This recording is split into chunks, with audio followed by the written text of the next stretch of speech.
Pessoal, boa noite para vocês. Então, hoje é o nosso culto de quarta-feira, dia 1º de abril do ano de 2020.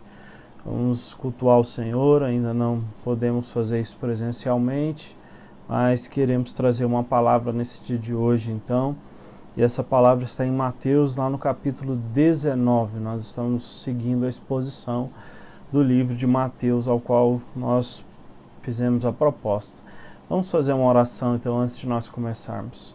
Senhor, nosso Deus, eu quero lhe pedir que o Senhor continue dando força ao nosso coração para passar por esse período ao qual nós estamos vivendo.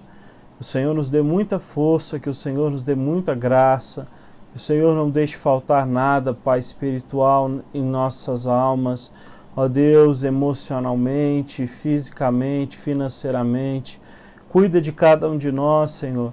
Traz sabedoria aos governantes. Ó Deus, opera com a tua mão, tu és o Senhor dos exércitos, o Senhor faz recuar e o Senhor faz expandir qualquer coisa, opera segundo a sua vontade.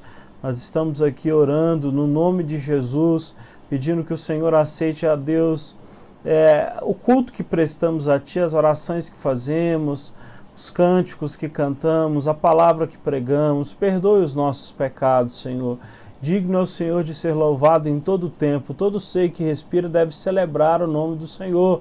Se nós não celebrarmos, as pedras elas se levantam para celebrar. Ó Deus, Tu és digno de ser adorado, exaltado em todo o tempo, e toda a terra se encherá da Tua glória, assim como as águas encobrem o mar. Por isso, nós hoje aqui estamos para lhe pedir que o Senhor fortaleça a nossa fé e prepare o nosso coração para a sua vontade, que é boa, perfeita e agradável. Oramos em nome de Jesus. Amém e amém. Graças a Deus. Amém? Então, nós falamos aqui no capítulo 18, antes de entrar no 19, sobre a parábola do credor incompassível, ou do credor que não perdoava, né?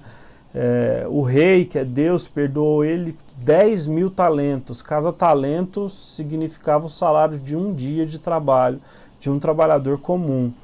E tinha uma pessoa devendo 100 talentos para ele. Mesmo ele tendo sido perdoado de 10.000 talentos que ele devia, ele foi lá, pegou e bateu na pessoa que estava devendo 100 para ele e jogou na prisão e tudo mais. E ele foi então depois colocado na prisão pelo senhor, que ficou sabendo que ele não tinha perdoado uma dívida muito menor do que a que ele tinha sido perdoado pelo próprio rei. Deus é esse rei que nos perdoa de uma grande dívida e nós temos que perdoar as pessoas, sim.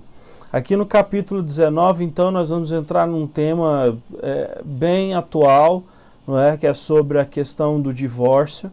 E nós sabemos que a falta de perdão, ela é um dos principais motivos dos divórcios acontecerem. Não existe essa ligação aqui no texto, mas eu só estou querendo dizer que agora a gente passa a falar sobre o divórcio e a gente terminou falando sobre o perdão. Acontece que quando Jesus ele termina de dar as lições ali sobre o perdão, capítulo 19, verso 1, concluindo Jesus as palavras, ele deixa a Galileia e vai para o território da Judéia, além do Jordão. Seguiram-no muitas multidões e ali os curou. Esse território que Jesus foi o território próximo de onde João Batista pregava, o território ao qual Herodes estava sob a jurisdição de Herodes, e ali Jesus curava muitas pessoas. Jesus continua curando, Jesus tem poder para todas as coisas. A igreja deve continuar orando para que o Senhor efetue curas, que o Senhor cure pessoas. É óbvio que não deve haver irresponsabilidade. Hoje em dia está aí uma guerra, se existe dom de cura ou não existe dom de cura. A minha posição é que eu oro a Deus à distância, por perto, para que Deus curar, mas eu não me importo se eu tenho ou não dom de cura. Eu não tenho dom de cura, mas Deus é o Senhor da cura. Ele é Jeová Rafá, cura quando quer e quando é o propósito dele. Se é o propósito dele, é a melhor coisa que vai acontecer. Mas a igreja não pode ser incrédula e precisa continuar acreditando nesse Jesus Todo-Poderoso que está vivo, né? E que hoje está entre nós por meio do Espírito Santo que deixou nos nossos corações. Foi esse outro Consolador que veio. Então não duvide que Deus pode fazer as coisas, mas ao mesmo tempo também não seja irresponsável, como alguns são, com relação a dons espirituais e fazem estardalhaço e confundem patifaria com dons de Deus. A Bíblia diz, não sejais ignorantes quanto aos dons espirituais. Então, Jesus continua curando. Ele vai então para essa região onde Herodes, é a pessoa que comanda. E a gente sabe que João Batista, antes de ser decapitado, ele teve um problema com Herodes e a sua esposa Herodias, porque ele estava os acusando, e era verdade, de fato, que Herodes tinha casado com Herodias, que era o quê? Casada com o irmão dele, Filipe. Então ele tomou a esposa do irmão e se casou com ela. E João Batista pregava que eles eram adúlteros por essa relação que eles estavam tendo, então, porque ela já era casada e foi casar com outro homem. Então ele os exortava com essa palavra dura a respeito de adultério. E essa foi a causa da morte, então, do nosso Senhor Jesus, de João Batista, desculpa. Então Jesus, quando chega aqui, aí é que tá, isso que eu quero dizer. Quando ele chega aqui, os fariseus que sempre tentaram pegar Jesus em alguma contradição, primeiro eles usaram aquela questão do sábado, o homem pode fazer o que não pode no sábado. Eles usaram então algumas coisas para tentar pegar o nosso Senhor Jesus Cristo em alguma falha. Então, enquanto o nosso Senhor Jesus Cristo passa aqui para o território de Herodes, também ele corre o risco se ele condena muito enfaticamente a questão do divórcio e do adultério, que está muito associado às duas coisas, ele tem um risco então de ter pessoas ao pé dele. Se ele de fato não condena, então os fariseus dizem que ele é um falso profeta. Então nosso Senhor Jesus Cristo está sendo colocado pelos fariseus numa situação difícil de sair, e para ele ser pego em contradição. Então o verso de número 3 diz o seguinte: vieram alguns fariseus e tentaram experimentar Jesus perguntando. Então esses caras, eles nunca vieram até Jesus para aprender, sempre para tentar experimentar, sempre para tentar provar. Isso acontece muito, tem muita gente que vai na igreja para tentar provar a igreja se ela é cristão ou não, tentar provar o pastor para ver se ele é homem de Deus ou não é homem de Deus, se conhece a Bíblia ou não conhece. Existem algumas pessoas que de fato elas não têm o coração regenerado, mas só estão buscando perguntas tolas e agem com ignorância no sentido de sempre estarem querendo expor o seu conhecimento numa forma soberba. Como diz em 1 Coríntios capítulo 8, que o amor edifica, mas o conhecimento ensoberbece. Alguns estão caindo nesse ensoberbecimento. Então é o caso dos fariseus, que iam até Jesus para experimentar, cheios de soberbas, chegam até o Senhor Jesus e perguntam: é lícito ao marido se separar da sua mulher por qualquer motivo? Então respondeu ele: não tendes lido o que o Criador, Deus, falou desde o princípio, ou o que ele fez, homem e mulher? É interessante aqui, porque quando Jesus vai responder com relação ao divórcio, ele mostra que a questão-chave não é o divórcio. A questão-chave não é começar a falar sobre divórcio, é voltar a falar sobre casamento e procurar definir novamente, segundo a palavra de Deus, o que é um casamento. E ele vai fazer essa definição. Ele diz aqui: porque deixará o homem o pai e a mãe e unirá-se a sua mulher e eles se tornarão uma só carne.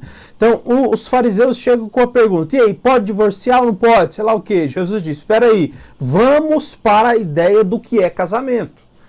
Então, se alguém chega em você perguntando sobre divórcio, o que você deve fazer é, vamos voltar e falar sobre o que é casamento. Porque a ideia do divórcio, né, ela já aparece deturpada, não é, quando não se tem o entendimento do que é o casamento. Então aqui o nosso Senhor Jesus Cristo, ele quer primeiro definir o que é um casamento, porque na verdade esses caras já estão com essa pergunta capciosa para tentar pegá-lo em algum problema. Então, o que é casamento? Aqui ele está dizendo que o casamento é a união de um homem com a mulher. E o homem e a mulher deixarão ambos pai e mãe e se unirão e tornarão-se uma só carne. As implicações dessa palavra, as implicações do que é casamento, quando o nosso Senhor Jesus Cristo fala sobre o homem e a mulher deixar o pai e a mãe, se unirem e se tornarem uma só carne, se tornarem uma só, né, pessoa, no sentido psicológico, emocional, no sentido interno, no sentido espiritual, é algo muito forte. Então o que ele está querendo dizer é, peraí, vamos definir o que é casamento para que vocês possam rever essa pergunta sobre o que é divórcio. Então é muito interessante que a gente entenda que muitas pessoas elas estão se separando por não entenderem o que é casamento e as implicações profundas do casamento. O casamento é uma obra que foi Deus que instituiu. Preste bem atenção nisso que eu vou te falar. Foi Deus quem criou o casamento. Quando a gente fala de casamento hoje em dia, parece muito uma coisa que o ser humano criou. Porque tem a festa, tem o cartório, isso e aquilo. Deus instituiu o casamento. O divórcio não foi uma instituição de Deus. Capítulo 24 de Deuteronômio, o divórcio foi uma permissão de Deus por causa da dureza do coração. Permissão. O casamento é uma instituição, é uma ordem, é o plano perfeito de Deus. Então eles chegam perguntando a Jesus sobre uma permissão que tinha sido dada, querendo pegar ele o quê? Numa permissão que foi dada não porque Deus gosta disso, mas porque o coração do homem é mau. Deus odeia o divórcio. Malaquias 2, lá no verso 16 diz, Deus odeia o divórcio.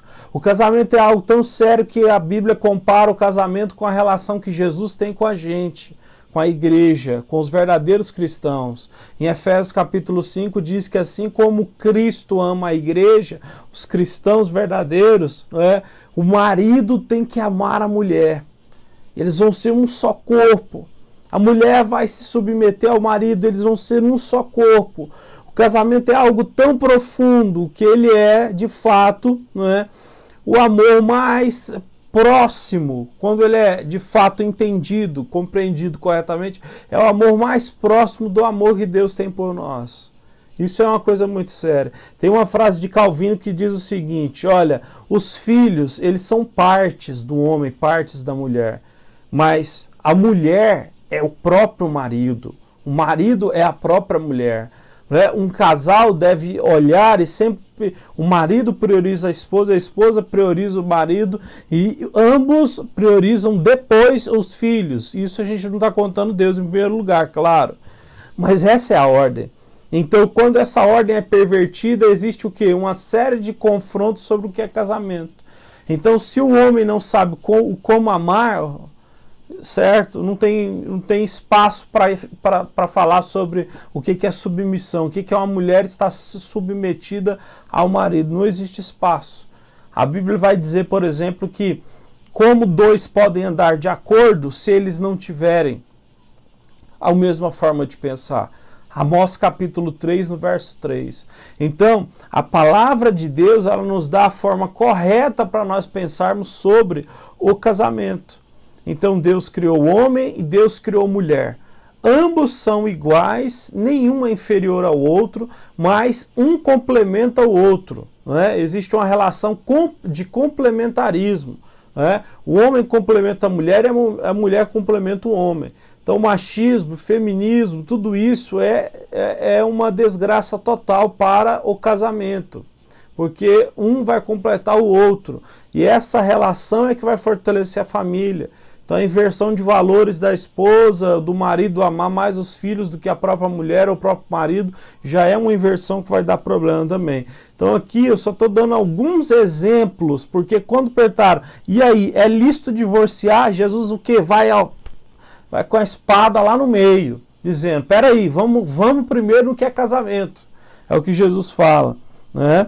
Então, diz o verso 6, de modo que já não são mais dois, quando se casam então, já não são mais dois, porém uma só carne. Portanto, o que Deus ajuntou, não separe o homem. É a noção que eu disse a vocês de que o casamento é uma obra divina e espiritual e não humana. É algo que Deus criou. Irmãos, esse período que a gente está vivendo, as pessoas brincam, mas é verdade. Tem muita gente se divorciando no período da quarentena, porque não estão se suportando, se aguentando, né? O trabalho agora está ficando claro para muitos que era um escape, um refúgio para não ficar dentro de casa, que não aguentava mais. Então, as pessoas precisam se voltar para Deus para voltar a terem os seus relacionamentos resgatados. Escutem essa palavra do Senhor. Se você ainda ama a sua família e quer o seu casamento, a sua família unida, volte-se para Deus. Deus é o único que pode lhe dar os verdadeiros princípios para que você lute corretamente a batalha para ter uma família abençoada. Porque a nossa luta não é contra carne nem sangue, é contra principados e potestades. Muitas batalhas que nós achamos que temos e colocamos a culpa na nossa companheira, no nosso companheiro, na verdade são batalhas espirituais que nós não entendemos porque perdemos essa dimensão da nossa vida. E a Bíblia diz que nós devemos lutar com as armas que Deus nos dá, levar os nossos pensamentos cativos à vontade de Deus. Então essa é uma questão muito séria. Quando nós perdemos, né, a concepção do ambiente espiritual, tudo o que dá de errado, eu projeto a culpa em quem está mais próximo de mim. E quem está mais próximo de mim é o quê? A esposa, é o marido, é os filhos. Então é a família sendo derrotada. Então o nosso Senhor Jesus Cristo, ele faz questão de dizer que o que Deus uniu, não separe o homem. Então não separe o homem. Que os problemas não separem, que vocês não façam como Adão e Eva, em que Adão jogou a culpa na Eva, foi a mulher que o Senhor me deu, que me levou a pecar. A Eva diz, essa serpente aqui que o Senhor colocou no jardim, a culpa é da serpente e do Senhor. A culpa das coisas, elas não são de Deus. Certo? Não são de Deus. Não adianta jogar a culpa em diabo. Não adianta jogar a culpa no companheiro, na companheira. Nós temos que entender que é o que Deus uniu. Foi Deus quem uniu. Família, casamento é plano de Deus. E quando dois se unem, são uma só carne. Então isso é muito forte, porque Jesus ele quebra a pergunta dos fariseus no meio, como se a pergunta viesse num papel, Jesus amassa de novo, mais uma vez, e começa a rasgar pedacinho por pedacinho, dizendo, essa pergunta de vocês é nada, porque na verdade, em vez de perguntar sobre divórcio, vocês deveriam perguntar sobre o que é casamento, porque vocês perderam a noção do que é o casamento, vocês perderam a sobriedade do que é essa instituição tão importante. O casamento para nós não é um sacramento, mas o casamento ele é uma instituição que Deus criou. O casamento e a igreja, duas instituições que Deus fundou na face da terra. As igrejas elas são formadas por famílias, por casais e pelos seus filhos. A sociedade é formada por o quê? Por casais pelos seus filhos. O mundo continua o quê? Barrando com toda força a expansão do mal, porque existem homens e mulheres casados que prezam por Deus, pelas coisas corretas, pelos seus filhos, e eles freiam o mal. Então, o casamento freia então a libertinagem sexual, ela freia a imoralidade, ela freia uma série de coisas. Então, reveja o que você pensa sobre casamento. Porque as palavras de Jesus, elas são poucas, mas elas são primordiais para que a gente possa, então, em vez de pensar em divórcio, a gente possa refletir ou redefinir o que pensamos sobre o casamento. Agora a pergunta é, você quer as palavras de Deus ou você quer continuar confiando no seu próprio entendimento? Porque a Bíblia diz que nós não devemos confiar no nosso próprio entendimento, mas confiar o nosso coração no Senhor. Então isso aí é uma questão de opção sua, de você escolher então se vai pensar sobre casamento segundo Deus ou segundo os homens. Porque segundo os homens eles se casam e se separam várias vezes, e vira até motivo de piada, quem casa e separa muito. É um absurdo, de fato, pegar algo sagrado e transformar em algo banal. É como jogar pérolas aos porcos, falar de casamento para alguém que pensa, se não der certo, separa. Sabe? Então é isso aqui que nós estamos falando. Nós estamos refletindo sobre o que Jesus veio falar, então, sobre o casamento. Ele disse, olha o que o Criador vos disse no princípio. Ele fez homem e mulher. O casamento é entre um homem e uma mulher. Então chega dessa banalização. Querem hoje em dia casar 3 pessoas, um homem e 2 mulheres, uma mulher e 2 homens. Fala-se sobre poliamor, esses casamentos triplos, ou casamento homossexual, biblicamente não existe. No princípio Deus criou homem e mulher, e a palavra de Deus diz que um homem não se deve deitar com homem, a mulher não se deve deitar com mulher. É o que está escrito na palavra do Senhor. Casamento é feito então para um homem e uma mulher. Foi assim que o Criador instituiu no princípio. Isso não é uma palavra retrógrada, não. Essa é a forma correta de se enxergar o que é casamento e o que Deus instituiu, o que Deus instaurou no princípio. Deus fez homem e mulher. E é por causa disso que o homem e mulher deixará o seu pai e a sua mãe. É a verdade que quando o ser humano ele se casa, um novo núcleo familiar está sendo construído. E agora, aquela ligação forte que existia dos filhos com os pais, ela é transferida para o esposo e a sua mulher e os seus filhos. Um novo núcleo é formado. Continua-se todo o amor, respeito, honra aos pais, mas um novo núcleo agora é formado. É isso que Deus quer. Quando Deus disse que nós somos a imagem e a semelhança dele e nos mandou multiplicar pela terra, é isso que era a proposta do Senhor. É o casamento, e os filhos. Isso é algo, então, muito maravilhoso. Continuando, verso número 7.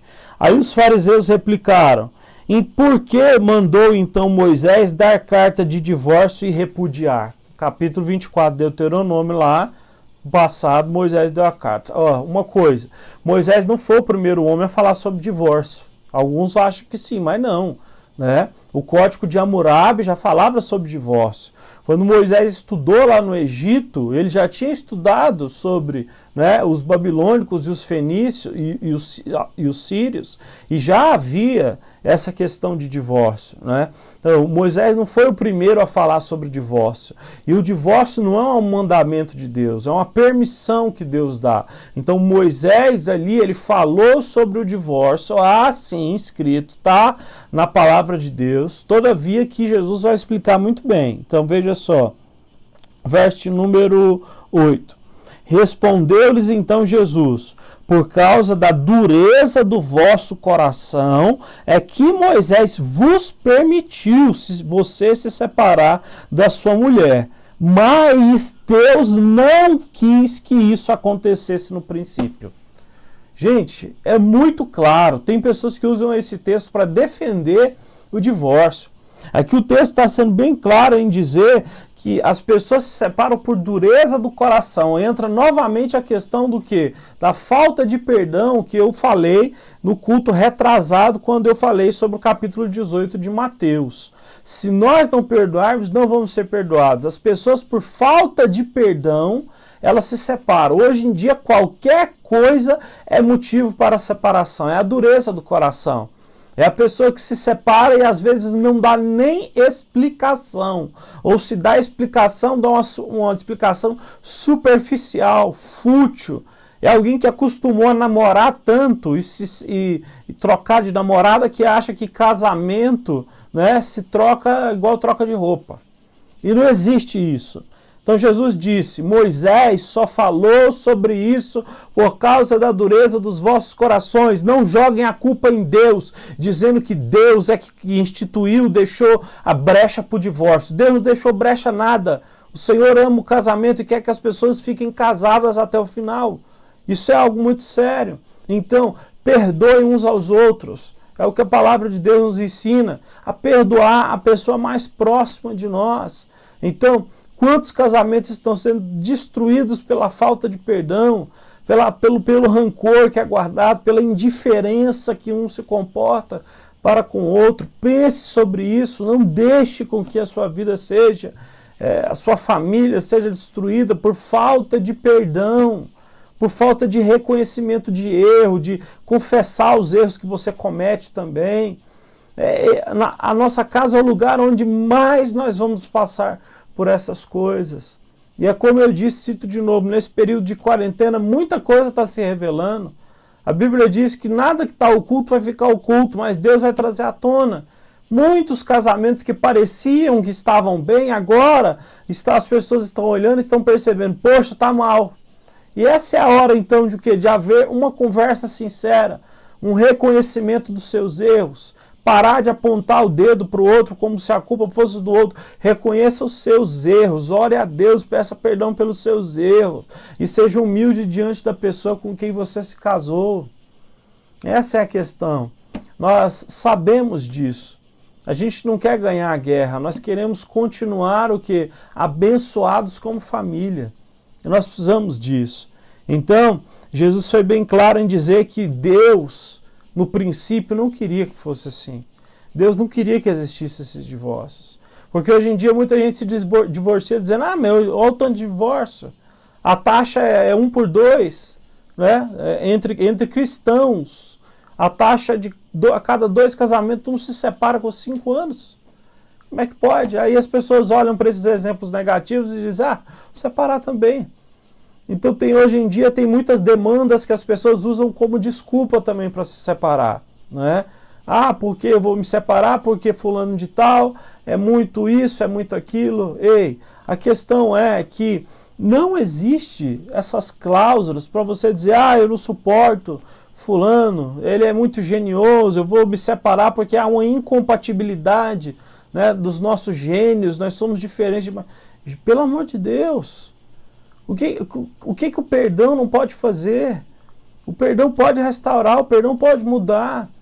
O perdão é maior que a incompatibilidade que as pessoas podem ter em alguma altura da vida. Nós somos seres que estão em transformação, sendo modificados dia após dia, para o bem ou para o mal, sendo santificados se estamos com Cristo dia após dia, de fé em fé, de glória em glória, ou sendo petrificados pelo pecado se estamos longe do Senhor. Então você não é hoje o que você foi há 5 anos, você está mudando, você não pode dizer, não, vou separar porque essa pessoa é assim, acabou. Todos podem passar pelo processo de transformação. Deus não quer que seja assim. Deus quer que você fique casado. Deus quer que você continue casado. Deus quer que você lute pelos casamentos. Deus quer que você fale a favor dos casamentos para as pessoas que estão à sua volta, para que elas não se separem. Nós, os cristãos, somos os agentes da luz para dizer o casamento é uma dádiva de Deus. Nós somos os mensageiros que dizem se casem porque Deus ama o casamento e abençoa pessoas que vivem dessa forma. Isso é maravilhoso. É maravilhoso, é maravilhoso. Glória a Deus por isso. Eu fico muito feliz por poder dizer, pessoal, se casem. É uma bênção viver essa vida, porque a solidão não é para nós. A Bíblia diz que o homem sozinho, solitário, quando ele se isola, ele se torna tolo, ele se torna burro. Mas nós fomos feitos para sermos sociáveis, estarmos com outras pessoas juntos. Isso é maravilhoso, é isso que Deus quer. Verso 9 diz, eu porém vos digo, quem se separar da sua mulher, não sendo por causa de relações sexuais ilícitas e se casar com outra, comete adultério. E o que se casar com a repudiada comete adultério. Aqui no texto, Jesus vai falar então sobre pessoas que cometem relações sexuais ilícitas. Alguns, certo, teólogos, estudantes da Bíblia, creem que uma pessoa que é traída sistematicamente e que a pessoa que está traindo não reconhece o seu erro, elas acreditam que aqui há uma brecha para a separação. Outros acreditam que isso aqui não é uma brecha para a separação. Você tem que continuar perdoando a pessoa, né? Veja bem, o que nós temos que entender é que existem casos e casos. Eu nunca aconselharia uma mulher que é violentada, apanha do marido todos os dias a ficar dentro de casa e perdoar o marido. Nunca faria uma coisa dessa. Eu nunca diria para uma pessoa que foi abandonada, simplesmente foi largada. Um homem foi embora de casa, ou a mulher foi embora de casa. Nunca diria a essa pessoa, você não pode se casar mais. Porque Jesus disse que o casamento é só um. Eu não diria. Casos totalmente excepcionais.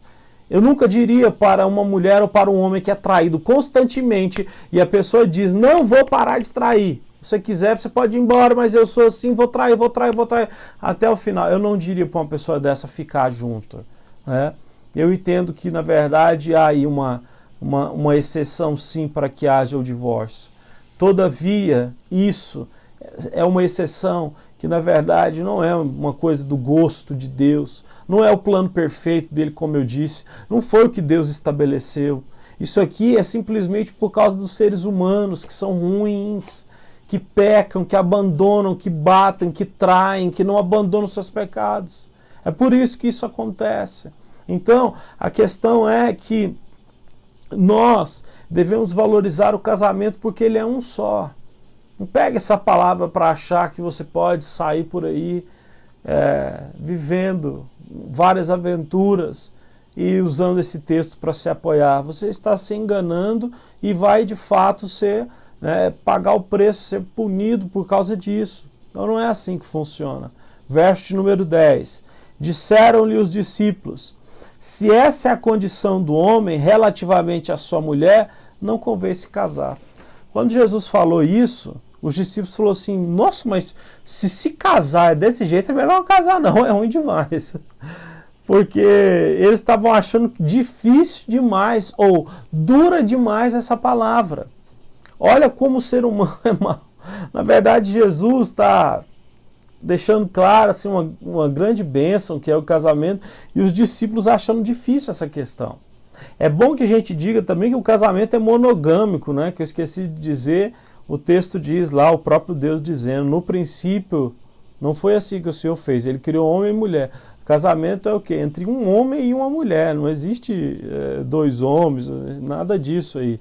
É monogâmico, certo? Bom, os discípulos acharam a palavra dura, mas não é uma palavra dura. É uma palavra, na verdade, de proteção. O casamento da forma de Deus é algo que nos abençoa muito, que nos protege, que nos guarda. Faz com que o nosso leito seja sem ruga, sem mancha, sem mácula. Guarda as nossas emoções, a nossa alma, o nosso espírito. O casamento é uma grande dádiva de Deus para os seres humanos. Todavia, Deus não obriga que todo mundo case. Então, quem quiser ficar sem se casar, verso 11, Jesus, porém, lhes respondeu, nem todos são aptos para receber esse conceito, apenas aqueles a quem é dado. Então, nem todo mundo nasceu e, de fato, precisa se casar. Eu não estou dizendo isso para aquelas pessoas que têm vários relacionamentos e acham que não tem que se casar. Não, estou falando para pessoas que, de fato, são eunucas, né, que não tem relação com ninguém, nunca. Né? Então Jesus diz que há aqueles que vão viver dessa forma. Verso 12, porque há eunucos de nascença, tem gente que nasce já com essa dádiva, né, que é um dom também de Deus, de não precisar ter alguém, né, ter uma esposa ou um marido. Né? Há outros homens que se fizeram eunucos, outros que decidiram, não vou me casar, alguns até por causa da palavra, para pregar o evangelho, né? E tem aqueles que são eunucos por causa do reino dos céus. Tipo Paulo, por exemplo, por causa do evangelho, ele se fez eunuco, ele não se casou para que ele pudesse continuar pregando a palavra para mais pessoas, né? E aí Jesus disse, quem é apto para admitir essas coisas, admita.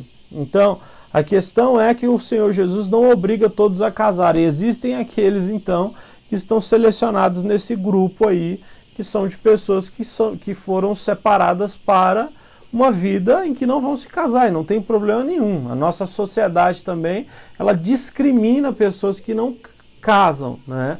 Mas existem pessoas que foram chamadas para o não casamento, para serem eunucas também, para a glória de Deus. Bom, eu queria fazer uma oração, e a nossa conclusão, então, dessa palavra é que nós precisamos, então, valorizar. Eu tenho falado sobre isso, sobre valorizar coisas primordiais. Hoje a palavra é a valorização do seu casamento, a valorização da sua relação com a sua mulher, com o seu marido, porque isso é algo muito importante e se nós não cuidarmos, se nós não regarmos isso, de fato vai começar a cair. Vai caindo, vai caindo, vai caindo.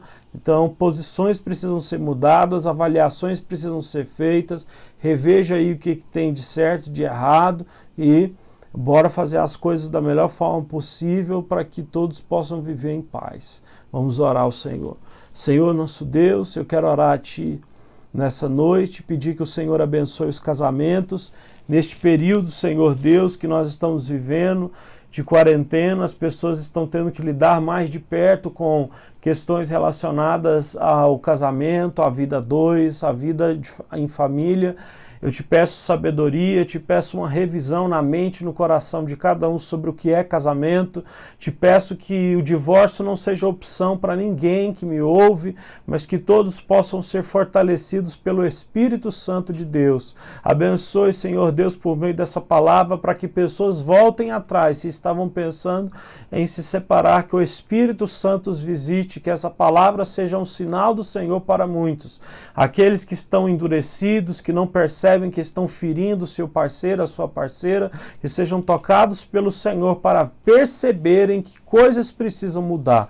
Espírito Santo, dá a graça do casamento para quem ainda não se casou. Ó Deus, aqueles que são eunucos, que abracem esse chamado sem ter medo, sem ter vergonha, sem se sentirem discriminados, mas confiantes em Ti, baseados na sua palavra. Senhor, que prevaleça a sua palavra mais do que os nossos pensamentos e sentimentos, que seja feita a sua vontade. Ó Deus, nos abençoe e nos permita nos reunir, Deus, como igreja, antes logo, é o nosso pedido em nome de Jesus. Amém. Amém. Então, Deus te abençoe, essa é a nossa palavra. Se você quiser contribuir, ofertar mensalmente, tem as contas aqui embaixo aí no vídeo do YouTube, tá? No card. Ajuda-nos, nós vamos mudar de galpão. Então, nessa nossa mudança, nós temos despesas. Precisamos muito, então, da sua ajuda. Deus abençoe você, Deus abençoe a sua família. Se você precisar de mim, eu estou à disposição. Me chame aí nos meus contatos, aqui no meu celular, tá? Que nós podemos conversar. Deus abençoe. Um abraço.